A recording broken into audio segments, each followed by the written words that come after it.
நம்ம இப்போ சங்கீத பகுதிக்கு நேராக செல்லுவோம். சங்கீதம் 133, 134 தியானிக்கும்படியே கொண்டு வரப்பட்ட வேத பகுதி 133 3வது வசனம், 134 3வது வசனம். அதில் ஒரே ஒரு வார்த்தை. அதில் என்ன போட்டிருக்குன்னா 133 3 எர்மோன் மேலும் சீயோன் பர்வதம் மேலும் பர்வதங்கள் மேலும் இறங்கும் பனி. சீயோன் பர்வதத்தில் என்ன இறங்குதான்? பனி, தேவனுடைய பனி. அடுத்து நீங்கள் 134 3க்கு வந்தீங்கன்னா, வானத்தையும் பூமியும் உண்டாக்கின கர்த்தர் சீயோனிலிருந்து உன்னை. கர்த்தர் நல்லவர். இன்னைக்கு சீயோனை குறித்து நம்ம தியானிக்க போகிறோம். எப்படி தியானிக்க போகிறோன்னா, செய்திக்கு டைட்டில் வந்து சீயோனாக மாறு. அந்த தலைப்பில் 2 காரியங்கள் தியானிக்க போகிறோம். ஒன்று, சீயோனுக்கு தேவன் செய்யும் காரியங்கள். 2வது, சீயோனிடம் தேவன் எதிர்பார்க்கும் காரியங்கள். நீ சீயோனாக மாறு. சபையே, அக்னி கிறிஸ்தவ சபையே, நீ சீயோனாக மாறு. ஆண்டவர் எசேக்கியேல் எரேமியாட்டான் சொன்னார், நான் சொன்னதெல்லாம் எழுதுன்னு. ஆனால் நாங்களே சிஸ்டர், நாங்கள் வேற மாதிரி, நாங்கள் ஹார்ட்லேயே எழுதுகிறாள் சிஸ்டர். நாங்கள்லாம் வேற மாதிரி. 1000 தடவை சொன்னாலும் நாங்கள் வேற மாதிரி. பண்ணுங்க, ஏதாவது பண்ணுங்க, உங்களால் முடிஞ்சதை பண்ணுங்க. நாங்கள் எங்களால் முடிஞ்சதை பண்ணுறோம், நீங்கள் உங்களால் முடிஞ்சதை பண்ணுங்க. பரலோகம் வந்தால் போதும் எனக்கு, அவ்வளோதான். ஹல்லேலூயா. சீயோனுக்கு தேவன் செய்யும் காரியங்கள், சீயோனிடம் தேவன் எதிர்பார்க்கும் காரியங்கள்.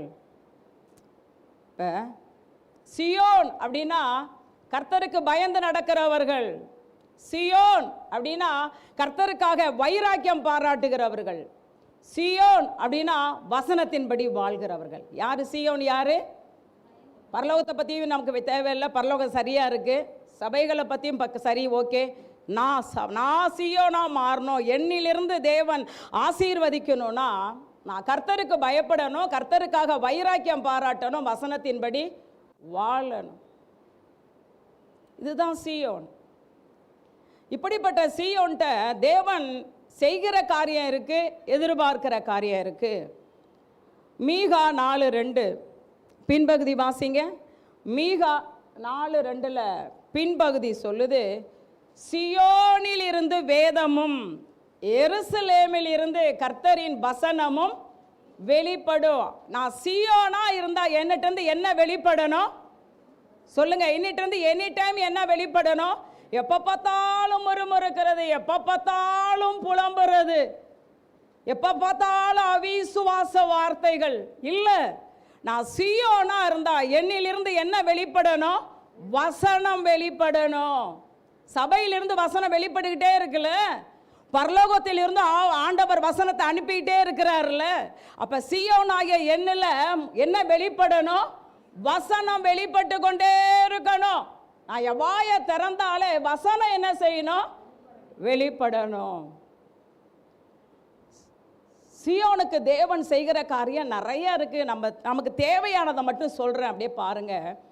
சகரியா 8:2-3. சகரியா 8:2-3 சொல்லுது, ஆண்டவர் சொல்லுகிறார், நான் சீயோனுக்காக கடும் வைராக்கியம் கொண்டேன், அதற்காக மகா உக்கிரமான வைராக்கியம் கொண்டேன் என்று சேனைகளின் கர்த்தர் சொல்லுகிறார். சீயோனுக்கு தேவன் செய்கிற காரியம் என்ன தெரியுமா? நான் சீயோனா இருந்தா எனக்காக ஆண்டவர் கடும் வைராக்கியம் கொண்டு செயல்படுவார், மகா உக்கிரமான வைராக்கியம் கொண்டு செயல்படுவார். சீயோனுக்கு ஆண்டவர் செய்கிற காரியம் என்ன? எனக்காக ஆண்டவர் கடும் வைராக்கியம், மகா உக்கிரமான வைராக்கியம் கொண்டு செயல்படுவார். இதில் நம்ம அதிகமாக தியானிக்க போகிறது சீயோன் இடத்துல தேவன் எதிர்பார்க்கிறத தான் தியானிக்க போகிறோம். தேவன் செய்கிற காரியத்தை அப்படியே நான் சொல்லி முடிக்க போகிறேன். அல்லேலூயா. நம்ம சீயோனா இருந்தால் நமக்காக ஆண்டவர் என்ன செய்வார்? எனக்காக யாரும் இல்லைன்னு சொல்லாதீங்க, கர்த்தர் இருக்கிறார். அவர் கடும் வைராக்கியம் கொண்டு செயல்படுவார், மகா உக்கிரமான வைராக்கியம் கொண்டு செயல்படுவார். அடுத்து சங்கீதம் 126:1 சொல்லுது, கர்த்தர் சீயோனின் சிறையிருப்பை திருப்புவார். நம்ம சீயோனா இருந்தா நம்முடைய எல்லா சிறையிருப்பையும், கடன் என்கிற சிறையிருப்பு, பாவம் என்கிற சிறையிருப்பு, சாபம் என்கிற சிறையிருப்பு, வியாதி என்கிற சிறையிருப்பு, இன்னும் என்னென்ன சிறையிருப்புனால நீங்க கண்ணீர் வடிக்கிறீங்களோ எல்லா சிறையிருப்பையும் என்ன செஞ்சிருவார் ஆண்டவர்? கொஞ்சம் வாய் திறந்து சொல்லுங்க. நம்ம சீயோனா இருந்தா ஆண்டவர் என்ன செய்யறாரு? என்னுடைய எல்லா சிறையிருப்பை சொல்லுங்க, என்னுடைய எல்லா சிறையிருப்பை தேவன் திருப்பிடுவாரு. அடுத்து 102 சங்கீதம் 15 கர்த்தர் சீயோனை கட்டி தமது மகிமையில் வெளிப்படுவார். மூன்றாவது, சீயோனை ஆண்டவர் கட்டுவார். இடிக்கப்பட்ட காரியம், உடைக்கப்பட்ட காரியம், நொறுக்கப்பட்ட காரியம் எல்லாத்தையும் சீயோனை ஆண்டவர் ரொம்ப அழகா கட்ட வேண்டிய பிரகாரம் கட்டிடுவார். பளிங்கு கல்லில் கட்டணும்னா அப்படி கட்டிடுவார். எப்படி எப்படிலாம் கட்டணும், எங்கெங்க இடிக்கப்பட்டிருக்கோ எல்லாத்தையும் ஜீசஸ் என்ன செஞ்சிருவார்? நான் சீயோனா இருந்தா எல்லாத்தையும் கட்டிடுவார். அடுத்து 132:13 சொல்லுது, கர்த்தர் சீயோனை தெரிந்து கொண்டு அது தமக்கு வாசஸ்தலமாகும்படி விரும்பினார். நம்மளையே அவருடைய ஆலயமா மாற்றி நம் நடுவில் வாசம் பண்ண விரும்புகிறார். எவ்வளோ பெரிய ஸ்லாக்கியம் தெரியுங்களா? நம்மளை ஆண்டு தெரிந்து கொண்டு நம்மளையே என்ன வாக்க விரும்புகிறாரு? அவருடைய வாசஸ்தலமாக்கி நம்மளிலே தேவன் வெளிப்பட வாசம் பண்ண விரும்புகிறார். அடுத்து சங்கீதம் 129:5 இதை கொஞ்சம் எடுத்துருங்க. சங்கீதம் 129:5 அங்கே போட்டிருக்கு பாருங்க, சீயோனை பகைக்கிற அனைவரும் வெக்கி பின்னிட்டு. நம்ம சீயோனா இருந்துட்டோம்னா நம்மளை பகைக்கிற எல்லாரும் வெக்கப்பட்டு பின் திரும்பி போயிடுவாங்க. இதை மட்டும் புரிஞ்சுக்கங்க. உண்மையிலே சபை சீயோன் சபையை பகைக்கிறது, ஊழியர்களை பகைக்கிறது, நடக்கிற ஊழியங்களை பகைக்கிறது. நம்ம சீயோனா இருக்கும்போது நம்மளை யாராவது பகைச்சா ஆண்டவர் விட்டுட்டு தேட மாட்டார். அதனால சபையை யாரும் பகைக்காதீங்க. உங்களை ஆவியில் வளர்த்து விட்டது எது? உங்களை நாளுக்கு நாள் ஆவியில் வளர்க்கிறது எது? பரிசுத்தத்தில் வளர்க்கிறது எது? மனவாட்டியாக மாற்றுகிறது எது? பரலோக பிரஜையா மாற்றுகிறது எது? சபை. இந்த சபையை யாரும் பகைக்காதீங்க. பகைச்சா ஆண்டவர் விட்டுட்டு தேட மாட்டாராம். சீயோனை பகைக்கிற அது யாரானாலும் சரி, அது அது அது அதிகாரிகள் ஆனாலும் சரி. இன்னைக்கெல்லாம் கிறிஸ்தவர்களை அடிச்சா உதைச்சா கேட்க ஆள் கிடையாது. ஆலயத்தை இடிச்சா அப்படின்னு நம்ம நினைச்சுக்கிட்டு இருக்கோம். இங்க வசனம் என்ன சொல்லுது? சீயோனை பகைக்கிற அனைவரும் வெக்கி பின்னிட்டு. இதெல்லாம் ஆண்டவர் சீயோனுக்கு செய்கிற காரியம். சொல்லுங்க, உங்க மைண்ட்ல என்னென்ன போணுச்சு? சீயோனுக்காக ஆண்டவர் என்ன செய்யறாரு? கடும் வைராக்கியம் பாராட்டுறாரு, சிறையிருப்பை திருப்புறாரு, அடுத்து சீயோனை கட்டி தமது, அடுத்து இன்னொன்று என்ன சொன்னனே, சீயோனை கட்டி மகிமையில வெளிப்படுறாரு, அடுத்து சீயோனை தெரிந்து கொண்டு அது தமக்கு வாசஸ்தலம் ஆகும்படி விரும்புகிறாரு, அடுத்து சீயோனை பகைக்கிற யாரானாலும் சரி வெக்கப்பட்டு தான் போவாங்க, பின் திரும்பி தான் போவாங்க. இன்னைக்கு நல்லா இருக்கிற மாதிரி இருக்கும். சீயோனை பகைக்கிறவங்க ஆரம்பத்தில் நல்லா இருக்கிற மாதிரி இருக்கும், ஆனால் முடிவு என்னன்னு கேட்டால் வெக்கி பின்னிட்டு திரும்புவார்கள். இதுதான் பைபிள் சொல்கிறது. அன்று சொல்கிறார், நான் யாக்கோபுடைய வாசஸ்தலத்தை பார்க்கலும் சீயோனின் வாசலில் தான் என்ன செய்கிறேன்? பிரியப்படுறேன். இப்போ ஓகே, இப்போ என்ன பார்க்க போகிறோம்? மெயினாக நான் இந்த சீயோனிடத்தில் தேவன் எதிர்பார்க்கிற காரியம், ஒரு 3 காரியம் எதிர்பார்க்குறாரு. நம்ம இதை சகரியா தீர்க்க தரிசன புஸ்தகம் 8ஆம் அதிகாரத்திலிருந்து தான் தியானிக்க போகிறோம். நீங்கள் எதிர்பார்த்த அளவுக்கு பிரசங்கம் இல்லாட்டியும் இது நம்ம தெரிந்து கொள்ளணும். என்னட்ட ஜீசஸ் என்ன எதிர்பார்க்கிறாரு? ஒரு 3 காரியம் அதே 8 சகரியாவில் எழுதப்பட்டிருக்கு. சீயோனிடத்தில் தேவன் எதிர்பார்க்கிற சபையிட்ட, இந்த சீயோனாகிய சபையில் தேவன் எதிர்பார்க்கிற 3 காரியம் என்னன்னு கேட்டால், சகரியா 8:9-13 இது என்ன சொல்லுதுன்னா, 8:9 ஃபஸ்ட்டு வாசிப்போம் எல்லாரும். சேனைகளுடைய கர்த்தரின் வீடாகிய ஆலயம் கட்டப்படும்படிக்கு, எல்லாரும் வாசிங்க. அதன் அஸ்திபாரங்கள் போடப்பட்ட நாள் முதல் கொண்டு தீர்க்கதரிசியின் வாயினால் இந்த வார்த்தைகளை இந்நாட்களில் கேட்டு வருகிறவர்களே. எப்படி அட்ரஸ் பண்றாரு பாருங்க. ஆலயம் கட்டப்பட்ட நாள்ல இருந்து இந்த நாள் வர தொடர்ந்து தேவனுடைய வார்த்தையை, பிரசங்கத்தை கேட்டு கொண்டு இருக்கிற ஜனங்களே. அப்பா அன்று எப்படி நம்மளை அட்ரஸ் பண்றாரு? தொடர்ந்து ரொம்ப நாளா தேவனுடைய வார்த்தையாகிய பிரசங்கத்தை கேட்டு கொண்டிருக்கிற ஜனங்களே. யார் அவங்க? தொடர்ந்து பிரசங்கத்தை கேட்டுக்கிட்டே இருக்கிறது யாரு? தொடர்ந்து தேவனுடைய வார்த்தை ரட்சிக்கப்பட்ட நாள்ல இருந்து இந்த தேதி வரைக்கும் தொடர்ந்து வசனத்தை கேட்டுக்கிட்டே இருக்கிற ஜனம் யாரு சொல்லுங்க? நான் தான். அப்ப ஆண்டு சொல்ற, தொடர்ந்து என் வார்த்தையை ரொம்ப நாளா, ரொம்ப வருஷமா என் வார்த்தையை கேட்டுக்கிட்டு இருக்க சீயோனே, உன் கைகள் திடப்பட கடவது என்று சேனைகளின் கர்த்தர் சொல்லுகிறார். என்ன சொல்றார்? உன் கை திடப்பட கடவுது. தொடர்ந்து என் வார்த்தையை கேட்டுக்கிட்டே இருக்கல. 20 வருஷமா 15 வருஷமா நீ ரட்சிக்கப்பட்ட நாள்ல இருந்து இந்த தேதி வரை என்னுடைய ஜீவனுள்ள வார்த்தை, வல்லமை நிறைந்த வார்த்தையை கேட்டுக்கொண்டிருக்கிற ஜனமே, நீ சோர்ந்து போயிராது. நான் ஜெபிச்சு பதில் இல்லையே, ரொம்ப உபவாசிக்கிறேன், பலன் பதில பார்க்க முடியலையே, வாரந்தோறும் சர்ச்சைக்கு வரேன், வாரந்தோறும் வசனத்தை கேட்கிறேன், நல்ல கர்த்தருக்கு கொடுக்கிறேன், ஆனா என் வாழ்க்கையில இந்த சூழ்நிலை மாறவே இல்லையேன்னு நீ சோர்ந்து போயிராத. உன் கைகள் திடப்பட கடவது என்று கர்த்தர் சொல்லுகிறார்.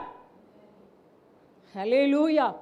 தளர்ந்த கைகளை திடப்படுத்தி தள்ளாடுகிற முழங்கால்களை பலப்படுத்து. என்ன சொல்றாருன்னா, தொடர்ந்து நான் ஜெபிச்சு, தொடர்ந்து வார்த்தையை கேட்டு, ஆனா இன்னைக்கு என் கண்ணீருக்கு பதில் இல்லை, என் புலம்பலுக்கு பதில் இல்லை, காத்திருக்கிற காரியத்துல பதில் இல்லை அப்படின்னு சொல்லி சோர்ந்து போயிருக்கிற நீ சோர்ந்து போகாத.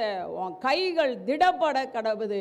இன்னும் இன்னும் இன்னும் நான் உனக்கு உன் ஜபத்துக்கு பதில் கொடுக்கிற வரைக்கும் இன்னும் உன் கைகள், உன் ஜபம், உன் விசுவாசம், உன் உபவாசம் ஸ்திரப்பட கடவுது. ஜபத்தை நிப்பாட்டிராதுன்னு சொல்றாரு.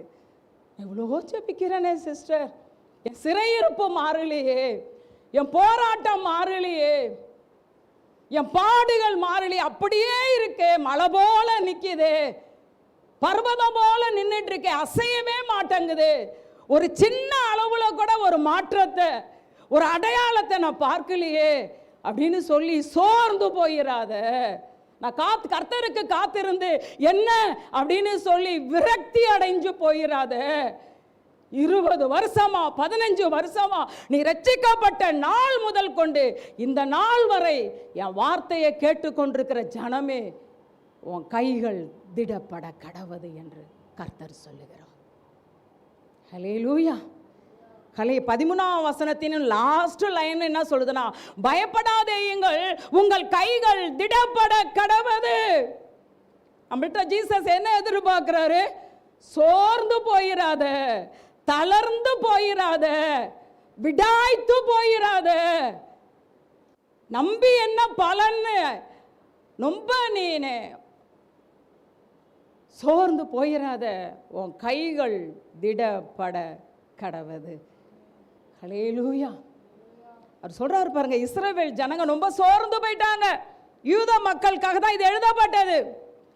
70 வருட சிறையிருப்பு மீட்டு தேவன் கொண்டு வந்தாலும் இங்க இருக்கிறப்ப ஆண்டு சொல்றார் 8:14 ஆண்டு சொல்றார், இந்த சீயோன் மக்கள் யூதாவை பார்த்து ஆண்டு சொல்றாரு, 4ஆம் மாதம் உபவாசம் போடு, 5ஆம் மாதம் உபவாசம் போடு, 7ஆம் மாதம் உபவாசம் போடு, 10ஆவது மாதம் உபவாசம் போடு.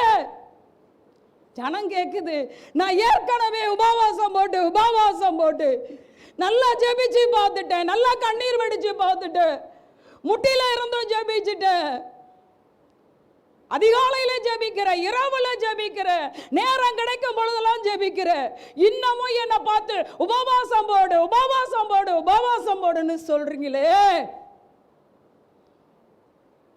ஜீசஸ், நான் மாசந்தோறும் தான் உபவாசம் போடுறேன், என் சூழ்நிலை சிறையிருப்பு மாறல அப்படின்னு என் ஜனமே, நீ சோர்ந்து போயிடாத, உன் கைகள் திடப்பட கடவுது.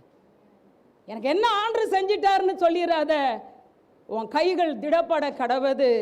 8:14 சொல்றாரு, நீ 4ஆம் மாதம் எடுத்த உபவாசம், 5ஆம் மாதம் எடுத்த உபவாசம், 7ஆம் மாதம் எடுத்த உபவாசம், 10ஆம் மாதம் எடுத்த உபவாசம் எல்லாம் நல்ல பண்டிகைகளாக மாறும், செலிப்ரேஷனா, கொண்டாட்டமாய் மாறும்.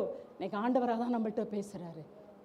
ஜெபிச்சு என்ன கண்டிச்சு, உபவாசம் போட்டு என்ன கண்டிச்சு, இன்னும் உபவாசிங்கிறீங்களே, இன்னும் ஜெபிங்கிறீங்களே.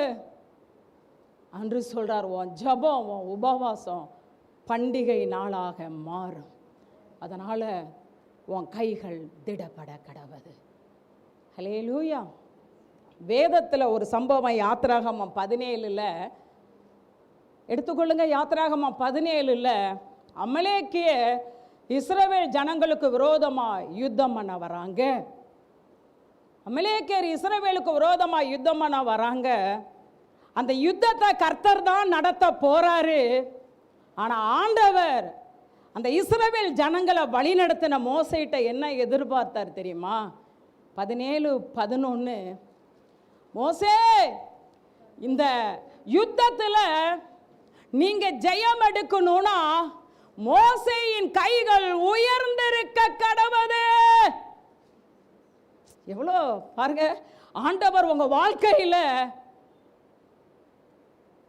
யெகோவா நிசியா வெளிப்படணும்னா உன் கைகள் என்ன செய்ய கடவுது? இப்போ மோசேக்கு வயசாயிடுச்சுங்க, 80 வயதுக்கு மேலங்க. ஆண்டவர் சொல்றார், மலை உச்சியில போய் தேவனுடைய கோலை பிடிச்சுக்கிட்டு, உன் கையை எனக்கு தெரியணும், உன் கையை உயர்த்தப்பட்டாதான் நான் அமலேக்க ஜெயம் எடுக்க முடியும். அதனால உன் கை உயர்த்தப்பட கடவுது. இன்னைக்கு ஆண்டவர் தான் சொல்றார், எனக்கு பலவீனமா இருக்க, நான் எப்படி இன்னும் ஜெபிக்கிறது?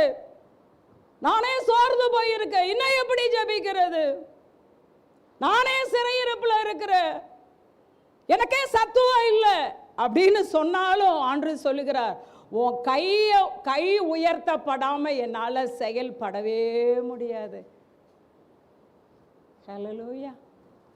உன் கை உயர்த்தப்படணும்னு ஆண்டவர் எதிர்பார்க்கிறார். உன் குடும்பத்தின் சிறையிருப்பு மாற உன் கை உயர்த்தப்படணும்.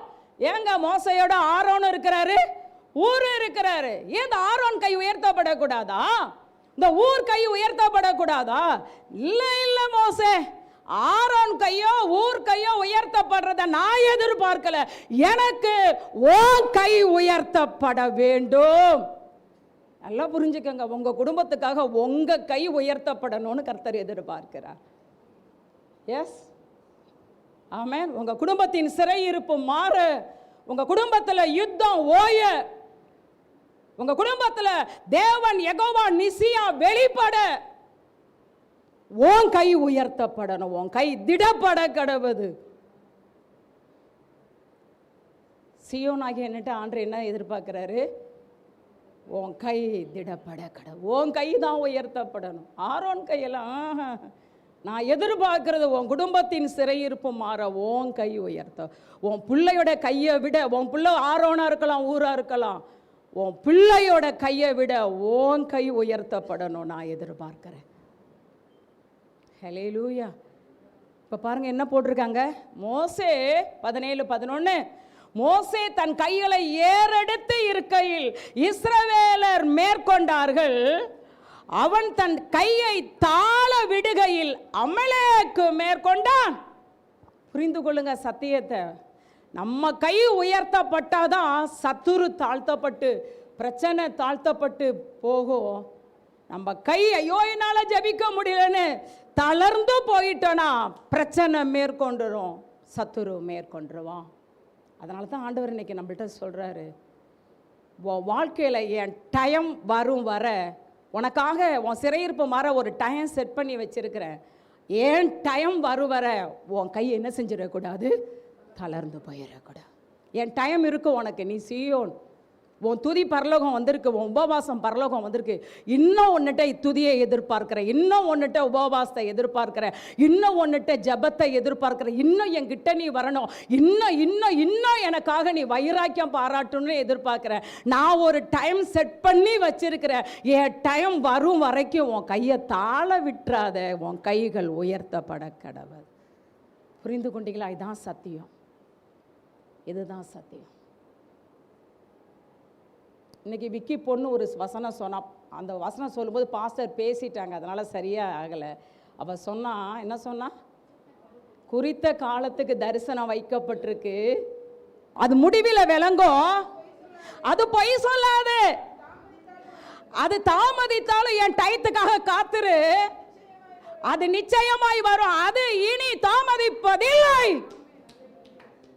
அதான் ஆண்டு சொல்ற, உன் கை திடப்பட கடவுது. நான் உனக்காக கடும் வைராக்கியம் பாராட்டுகிறவர், நான் உன் சிறையிருப்பை திருப்புகிற தேவன், நான் உன் வாழ்க்கையை கட்டுகிற தேவன், இடிக்கிற தேவன் அல்ல. நான் உன்னுடைய வாசல்களை பிரியப்படுகிறேன்.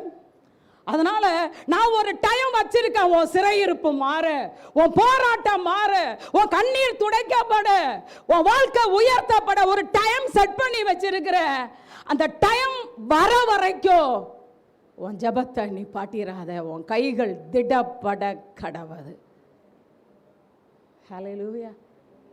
இது ஈஸியா கடினமா? சீயோன்ட்ட தேவன் எதிர்பார்க்கிறது ஈஸியா கடினமா? நம்ம மனிதர்கள் ஈஸியா கடினமான்னு மட்டும் சொல்லுங்க. கடினம். அவர் டைம் வருவார நான் சோர்ந்து போகாம அப்படியே கையை உயர்த்திட்டே இருக்கிறது. இந்த மாசம் உபவாசம் போடு, இந்த மாசம் உபவாசம் போடு, இந்த மாசம் உபவாசம் போடு, இந்த மாசம் உபவாசம் போடு, உன் சிறையிருப்பு மாற, உனக்காக நான் வைராக்கியம் பாராட்டி செயல்பட இந்த மாசம் உபவாசம் போடு அப்படிங்கிறது ஈஸி இல்லை.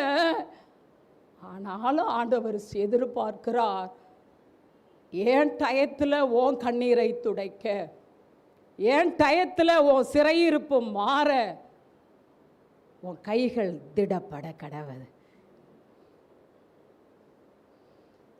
உன் விசுவாசம் திடப்பட கடவுது, உன் உபவாசம் திடப்பட கடவுது, உன்னுடைய வைராக்கியம் திடப்பட கடவுது. சோர்ந்து போயிடாத. இப்போ அவர் கையை உயர்த்தப்படும் போது தான் என்ன ஆகுதுங்க? இஸ்ரவேலர் ஜெயிக்கிறாங்க. கை தாழும் போது என்ன ஆகுது? நீ ஜபத்தை நிப்பாட்டிட்டா பிரச்சனை பலன் கொண்டுரும். நீ ஆலயத்துக்கு வரதை நிப்பாட்டிட்டனா பிரச்சனை பலன் கொண்டுரும், சத்துரு பலன் கொண்டுருவோம். அதனால உன் கையை தாழ விட்டுறாத, திடப்பட கடவுது. இப்போ இவருக்கு கையை என்னாச்சு? அடுத்த வசனம் பாருங்க. மோசேயின் கைகள் அசந்து போயிற்று. இன்னைக்கு நமக்கும் அசந்து போயிடுச்சுல, ஜெபிச்சு ஜெபிச்சு ஆண்டவரை எதிர்பார்த்து இந்த மாதம் செஞ்சிருவாரு. இந்த மாதம் என் சூழ்நிலை மாறிடும், இந்த மாதம் என் சிறையிருப்பு திருப்பப்பட்டுரும், இந்த மாதம் என் வாழ்க்கை கட்டப்பட்டுரும், இந்த மாதம் ஆண்டு ஒரு அற்புதம் செஞ்சிருவார்னு எதிர்பார்த்து எதிர்பார்த்து மோசையின் கைகள் அசந்து போனது போல நம்ம கையும் என்ன செய்யுது? சொல்லுங்கம்மா. அசந்து போய் ஜெபிச்சு ஜெபிச்சு அசந்து போயிடுச்சு, பலன் இல்லை. இப்போ நான் கேட்குறேன், மோசையின் கை அசந்து போயிடுச்சுன்னு ஆண்டருக்கு தெரியுமா தெரியாதா? கேரி தாட்டில் நீர் வற்றி போயிடுச்சுன்னா ஆண்டருக்கு தெரியுமா தெரியாதா? அப்போ சிஸ்டர் ஆண்டுக்கு தான் தெரியும்ல, அப்போ யுத்தத்தை முடிவுக்கு கொண்டுட்டு வரலாம்ல நினைக்கிறோம்ல. ஆண்டருக்கு தான் தெரியுதுல்ல. என் கை அசந்து போயிடுச்சு, நான் ஜெபிச்சு ஜெபிச்சு சோர்ந்து போயிட்டேன், உபவாசித்து உபவாசித்து சோர்ந்து போயிட்டேன். ஆண்டவருக்கு தான் தெரியுதுல, பிரச்சனையை முடிவுக்கு கொண்டு வந்துடலாம்ல சிஸ்டர். இல்லை, நீ மீண்டும் உன் கையை அசந்துருச்சுன்னா என்ன நடக்குதுன்னு நீ அறிஞ்சு கொள்ளணும். மீண்டும் உன் கை மேலே தூக்கும் போது நான் என்ன செய்ய போறேங்கிறதையும் நீ அறிந்து கொள்ளணும். அதனால நான் சொல்றேன், மீண்டும் உன் கைகளை திடப்படுத்து. இன்னைக்கு ஆண்டவர் என்ன சொல்றார்? மீண்டும் உன் கையை, உன் விசுவாசத்தை, உன் ஜபஜீவியத்தை, உன் உபவாசத்தை இனி என்ன செய்ய. இப்போ மோசையின் கைகள் என்ன செஞ்சிருச்சு? அசந்து போயிடுச்சுன்னு சொல்லி மோசையும் விட்டுறல, ஆண்டவரும் விட்டுறல. உடனே ஆரோனை ஊரும் போய் என்ன செஞ்சாங்க, அந்த மலையில் எங்கே இருந்துச்சோ கல் தெரியல, கல்லை எடுத்தாந்து அப்படியே வச்சு அது மேலே மோசையை உட்கார வச்சு அவர் கையை ஆரோன் ஒரு சைடும் ஊர் ஒரு சைடு என்ன செஞ்சாங்க பாருங்க. அங்கே என்ன செஞ்சாங்கன்னு என்ன தாங்கி பிடித்தார்கள். என்ன போட்டிருக்கு, ஒரு பக்கத்தில் அவன் கைகளை தாங்கினார்கள். இவ்விதமாய் அவன் கைகள் சூரியன் அஸ்தமிக்கும் வரைக்கும் ஒரே நிலையா இருந்தது. ஹல்லேலூயா. இன்னைக்கு நீ அசந்து போயிடுச்சுன்னு சொல்றல, இல்ல இன்னும் கொஞ்சம் உயர்த்து, நான் உன்னை பலப்படுத்திடுவேன், நான் உன்னை பலப்படுத்தி உன் கைகள் என் டைம் வர வரைக்கும் அப்படியே நிலைத்து இருக்க. பாருங்க போட்டிருக்கு, சூரியன் அஸ்தமிக்கிற வரைக்கும் ஒரே, எந்த கை அசந்து போனதோ அதே கை இப்போ என்ன செய்யுது, சூரியன் அஸ்தமிக்கிற வரைக்கும் எப்படி இருக்கு. இந்த சூரியன் அஸ்தமிக்கும் வரைக்குங்கிறது தான் ஆண்டவர் குறித்த டைம். தேவன் நம்ம வாழ்க்கையில் செட் பண்ணி வச்சிருக்கிற டைம். அது வரைக்கும் உன் கைகள் என்ன செய்ய கடவுது, உயர்த்தப்பட கடவுது, நீட்டப்பட கடவுது, திடப்பட கடவுது. ஒரே நிலையாக இருந்துச்சு. அடுத்து நீங்கள் வசனத்தை பார்ப்பீர்கள் என்றால் அடுத்து என்ன நடந்தது தெரியுமா? 13 பாருங்க. யோசுவா அமலேக்கையும் அவன் ஜனங்களையும் பட்டய கருக்கினாலே முறியடித்தான். 14 பின்பகுதி வாங்க. கர்த்தர் என்ன சொல்றார்னா, அமலேக்கை வானத்தின் கீழ் எங்கும் இராதபடிக்கு நாசம் பண்ணுவேன் என்று செஞ்சிட்டாரா? ஒரே நிலையாக நிற்கும் போது கர்த்தருடைய டைம் வந்துட்டு சூரியன் அஸ்தமிக்கிற வரைக்கும் தான் வெயிட் பண்ணார். அவர் டைம் செட் பண்ணி இருந்தார். அப்போ அதுக்கப்புறம் ஆண்டவர் என்ன பண்ணாருன்னு கேட்டால், வானத்தின் கீழே இந்த சத்துரு, வானத்தின் கீழே இருக்கிற பூமியில் இந்த சத்துரு இருக்கவே கூடாது, இந்த பிரச்சனை இருக்கவே கூடாது, இந்த யுத்தம் இனி இருக்கவே கூடாதுன்னு கர்த்தர் பிரச்சனைகளை நாசம் பண்ணினார், முடிவுக்கு கொண்டு வந்தார். இஸ்ரவேல் ஜனத்துக்கு நிரந்தர விடுதலையை, நிரந்தர வெற்றியை கொண்டு வந்தார். அப்போ தான் அங்கே போடப்பட்டிருக்கு 15, மோசே பலிபீடம் கட்டி யெகோவா நிசி என்று பேரிட்டான். 16 பாருங்க. அமலேக்கின் கை கர்த்தருடைய சிங்காசனத்துக்கு விரோதமாய் இருந்தபடியால் தலைமுறை தோறும் ஜெனரேஷனா மோசே சந்தித்த அந்த அமலேக்க தலைமுறைகள் சந்திக்கவே கூடாதுன்னு கர்த்தர் யுத்தம் பண்ணி தலைமுறைகளுக்கு கிரேஸ் செய்கிற தேவனாய். புரிந்துட்டீங்களா? சோர்ந்து போயிடாதீங்க. நம்மள்ட்ட ஆண்டவர் எதிர்பார்க்கிற முதல் காரியம், என் டைம் வர வரைக்கும் உன் கை, உன் விசுவாசம், உன் ஜபம், திடப்ப சொல்லிட்டே இருங்க. உன் ஜபம், உன் கைங்கிறது இதுதான். உன் ஜபம் என் டைம் வர வரைக்கும். அவர் திராணிக்கு மேலே அதுக்கப்புறம் வானத்தின் கீழே இராதபடி அந்த பிரச்சனையை நாசம் பண்ணார். தலைமுறைகளும் அந்த பிரச்சனையை சந்திக்காதபடி கர்த்தர் என்ன செஞ்சிட்டாரு, யுத்தம் பண்ண தொடங்கினார். அதனால் முதலாவது ஜீசஸ் நம்மள்ட்ட என்ன எதிர்பார்க்குறாரு, உன் கை, உன் ஜெபம், உன் விசுவாசம். ரெண்டாவது மட்டும் சொல்லி முடிச்சிட்றேன், ஏன்னா டைம் இல்லை. ரெண்டாவதுக்கே டைம் இல்லை, தான் லைட்டாக சொல்லி முடிக்கிறேன். 8:17 பாருங்கள். ரெண்டாவது சீயோன்ட்ட தேவன் என்ன எதிர்பார்க்குறாருனா, 8:17, ஒருவனும் பிறனுக்கு விரோதமாய் தன் இருதயத்தில் தீங்கு நினையாமலும் பொய் ஆணையின் மேல் பிரியப்படாமலும் இருங்கள், இவைகள் எல்லாம் நான் வெறுக்கிற காரியங்கள் என்று கர்த்தர் சொல்லுகிறார். ரெண்டாவது சீயோன்ட்ட தேவன் என்ன எதிர்பார்க்கிறார்னா, நீ ஒருத்தருக்கும் யாருக்கும் விரோதமாக தீமை செய்யாத. ரெண்டாவது என்ன எதிர்பார்க்குறார் ஜீசஸ் சீயோனுக்கிட்ட? சீயோன் என்ன சகரியா 8:17 என்ன எதிர்பார்க்கிறார் சொல்லுங்க? என்ன எதிர்பார்க்கிறார்? நீ யாருக்கும் என்ன செய்யக்கூடாது, தீங்க நினைக்கவே கூடாதுன்னா எப்படி நீ தீங்கு செய்யலாம்? ஒரு தேவனுடைய பிள்ளை, ஒரு தேவனுடைய ஊழியக்காரன், ஒரு தேவனுடைய திருச்சபை பிறனுக்கு விரோதமாக என்ன செய்யக்கூடாது, தீங்கு நினைக்கவே. இது ஜீசஸ் நம்மள்கிட்ட எதிர்பார்க்குறோம். அதை தான் நான் சொன்னேன், பரலோகம் நம்மள்கிட்ட செஞ்ச அற்புதத்தை பெருசாக பேசாது. எதை தான் பெருசாக பேசும்? என் பிள்ளை எனக்கு பயந்து நடக்குது, என் பிள்ளை நன்மையை தான் செய்யுது, என் பிள்ளை உண்மையாக இருக்குது, என் பிள்ளை பொய் பேசுறதில்ல, என் புள்ள பொய்யானை இடுறதில்ல, என் புள்ள யாருக்கும் தீமை செய்யறதில்ல. இதைத்தான் பரலோகம் பெருசா பார்க்குது. இன்னைக்கு ஆண்டவர் நம்மள்கிட்ட சொல்ற, யாருக்கும் என்ன செஞ்சிடாத, சொல்லுங்க, பேசுங்க, எல்லாரும் பேசுங்க, யாருக்கும் என்ன செஞ்சிடாத, தீங்கு நினைச்சிடாத. வீட்டில் இருக்க மாமியாருக்கு விரோதமா, மருமகளுக்கு விரோதமா, நாத்தனாருக்கு விரோதமா, நம்ம கூட பிறந்தவர்களுக்கு விரோதமா, நாத்தனார் அவங்கவுங்களுக்கெல்லாம் விரோதமா, ஆஃபீஸில் நம்மளோட வேலை பார்க்குறவங்களுக்கு விரோதமா, சபையிலையும் ஒருத்தருக்கு சபைக்கு விரோதமா, ஊழியலுக்கு விரோதமா தீங்கு மட்டும் நினைச்சிடாத.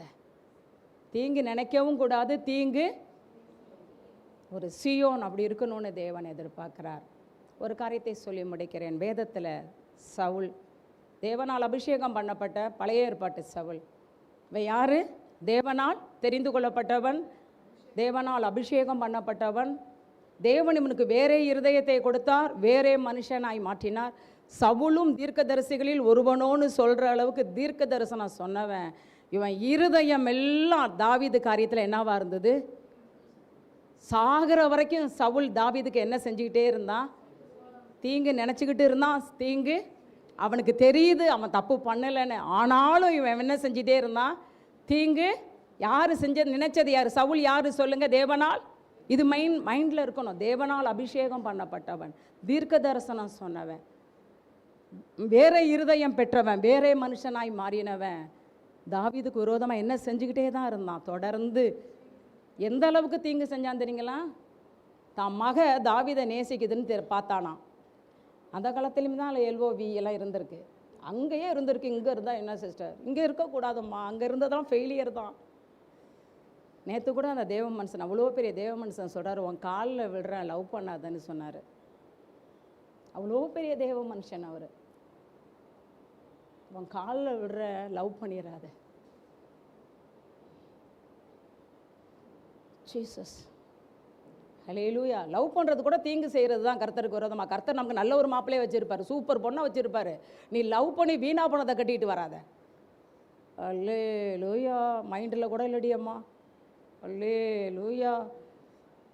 பாஸ்டர் பரிதாபமாக பார்க்குறாங்க, நீ இன்னும் முடிக்காமல் இருக்கிற மணி எங்கே போய் நிற்கிது?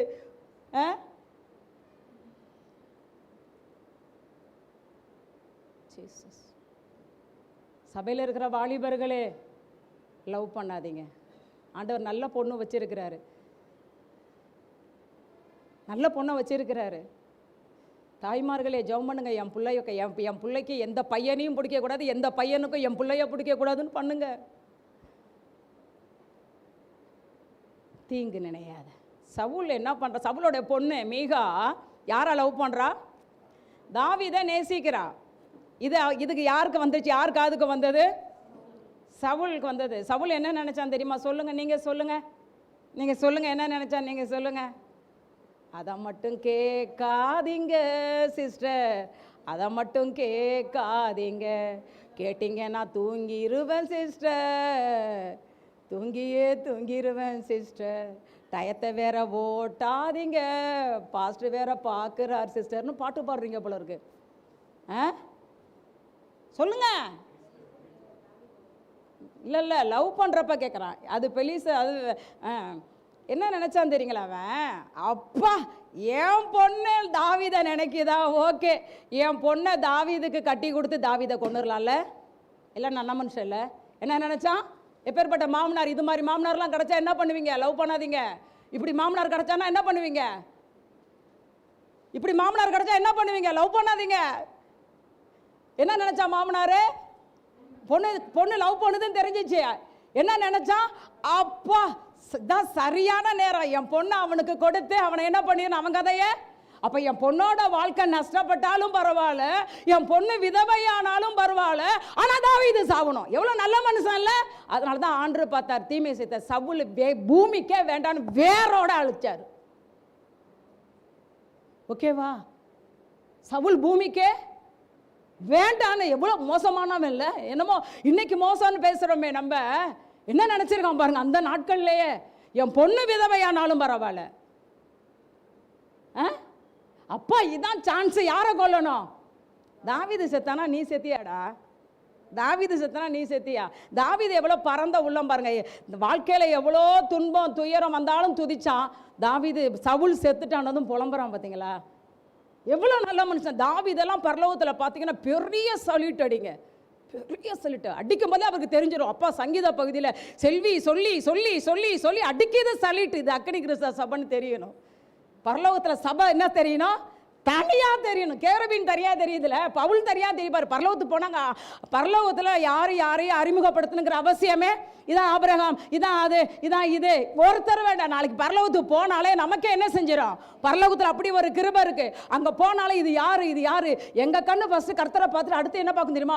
சபையிலேருந்து யார் யார் வந்திருக்கா, சபையிலேருந்து யார் யார், என் கண்ணெல்லாம் அதான் பார்க்கும். நம்ம சபையிலேருந்து யார், சபையெல்லாம் பாகுபாடு இல்லை, ஆனால் என் கண்ணு பார்க்கும். நம்ம சபையிலேருந்து குமார் வந்தாச்சா, ஓ ஓகே ஓகே ஓகே ஓகே, மணன்மணி வந்தாச்சா, okay okay okay okay, miracle வந்துட்டானா, அப்பா மிரக்கல் வந்துட்டானா, அப்பா சோத்திரம் சோத்திரம் சோத்திரம் சோத்திரம், சாமி வந்துட்டானா, விக்கி வந்தாச்சா, அப்பா பாஸ்ட் வேற டைம் ஓடி போச்சு, இழுத்துக்கிட்டு கிடக்குறியேன்னு, அப்படியே ரப்பர் பண்ட் மாதிரி இழுத்துட்டு கிடக்குறியேன்னு நினைக்கிறாங்க. அப்பா அப்பா அப்பா அப்பா, இந்த ஆத்துமாலாம் வந்துச்சா, என் பேரை சொல்ல மாட்டாங்களான்னு பார்க்குறீங்களா? சொல்ல மாட்டேன். அல்லேலூயா அல்லேலூயா. யாருக்கும் என்ன செய்யக்கூடாது? தேவனை எதிர்பார்க்கிற மூன்றாவது வசனத்தை மட்டும் சொல்கிறேன், ரொம்ப டைம் ஆயிட்டு. சகரியா 8:19 பின்பகுதி சொல்லுது, சீயோன் சத்தியத்தையும் சமாதானத்தையும் சிநேகிக்கணும் என்று சேனைகளின் கர்த்தர் சொல்லுகிறார்.